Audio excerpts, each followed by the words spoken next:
దేవునికి స్తోత్ర, దేవునికి స్తోత్ర.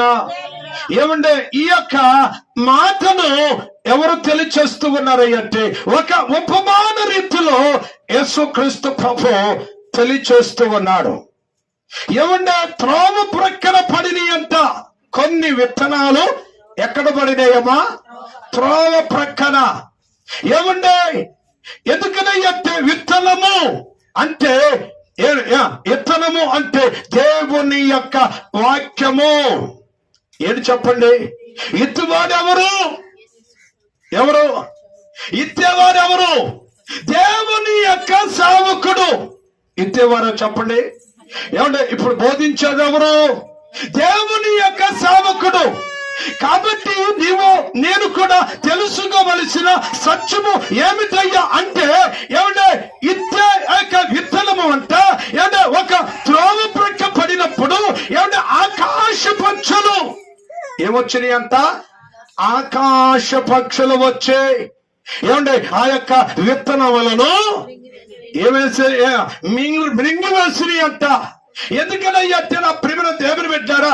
మనము కూడా ఏమంటే మనము కూడా ఆలోచన చేస్తూ ఉండాలి. ఎందుకనయ్యంటే ఏమంటే త్రోవ పక్కన పడిన విత్తనములు ఏంటంటే దేవుని యొక్క సేవకుడు దేవుని యొక్క వాక్యమును బోధిస్తూ ఉన్నాడు.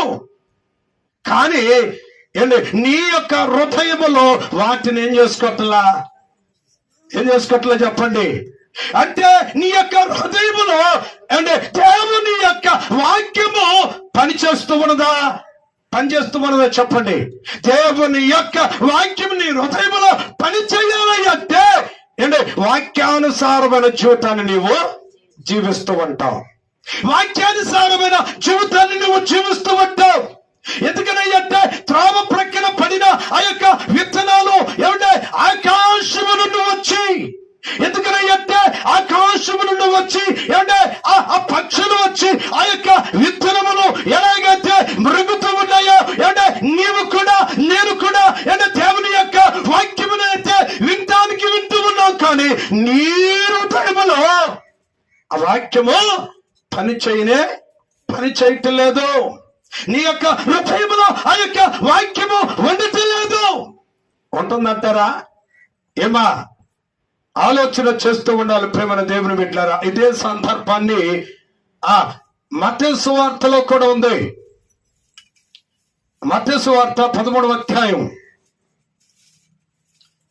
3వ వచనం నుంచి 9వ వచనాలు గనక మనము చదువుకున్నట్లయితే అక్కడ కూడా వాక్యము స్పష్టంగా